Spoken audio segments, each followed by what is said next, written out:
नमस्कार, मैं हूं योगेश राणा और बात करते हैं डॉक्टर निधि उनियाल प्रकरण के बाद उठे सवालों पर। डॉक्टर निधि उनियाल प्रकरण में पुष्कर सिंह धामी के तुरंत एक्शन से तीन बातें एकदम साफ हो गई है। एक, सतपाल महाराज ठीक ही कह रहे हैं, उत्तराखंड में नौकरशाहों की सीआर लिखने की ताकत मंत्रियों के पास होनी चाहिए।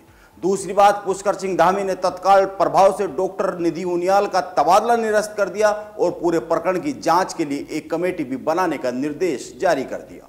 और तीसरी बात, इस प्रकरण से एक बार फिर यह साबित हुआ है कि कर्मचारी आचरण नियमावली का खुला उल्लंघन केवल अफसर ही नहीं करते हैं, अफसरों के परिजन भी करते हैं।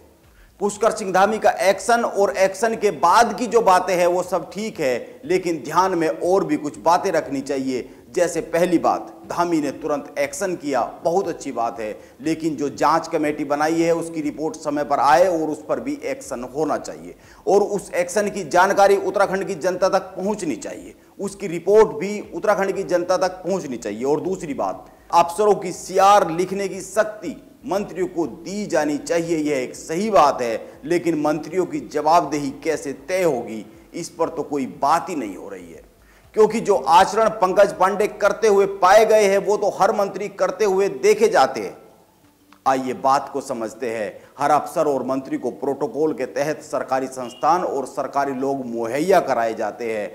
अफसर और मंत्री इन संसाधनों का इस्तेमाल तो करते ही है, साथ ही अन्य अनैतिक लाभ भी लेते हैं। जैसे मान लो एक मंत्री या एक अफसर के पास 4 विभाग है, इन चारों विभाग की 4 गाड़ी मंत्री और अफसरों के लिए प्रोटोकॉल के तहत लग जाती है, 4 गाड़ियां दी जाती है। 4 विभाग है, 4 विभाग की 4 गाड़ियां, लेकिन मंत्री या अफसर को जरूरत तो केवल एक ही गाड़ी की होती है।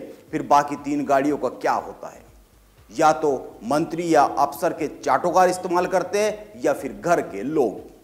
मैं गाड़ी को बस एक उदाहरण के तौर पर पेश कर रहा हूं, केवल उदाहरण के तौर पर एक गाड़ी की बात की जा रही है। इस तरह से और भी बहुत से उदाहरण होते हैं, जैसे पीआरडी और होमगार्ड के जवानों को अपनी और घर वालों की सेवा में लगाना मंत्री और अफसर अपना नैतिक अधिकार समझते हैं, जबकि यह उसी तरह का अनैतिक काम है जैसा अब तक की सूचना के अनुसार पंकज पांडे की पत्नी घर पर डॉक्टर निधि उनियाल से डॉक्टरी सेवा चाह रही थी।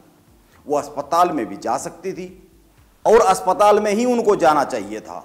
यह एक जरूरी बात है।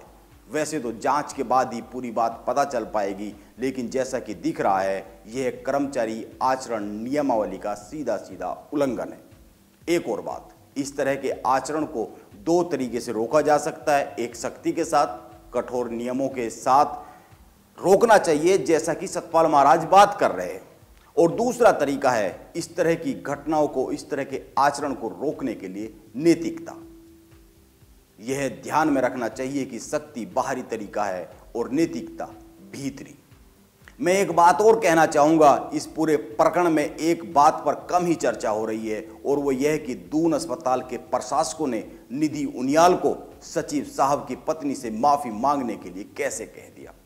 इससे साबित होता है कि पूरा सिस्टम ही जमीदौज हो चुका है। यह उत्तराखंड के विभागों में प्रोटोकॉल के खात्मे के सीधे सीधे संकेत है। यह चिंता की बात है। इसीलिए मैं कह रहा हूं कि तत्काल कार्रवाई एक बहुत ही अच्छी बात है, लेकिन ये जो अन्य सवाल है इन पर भी समय के साथ साथ ध्यान देने की जरूरत है।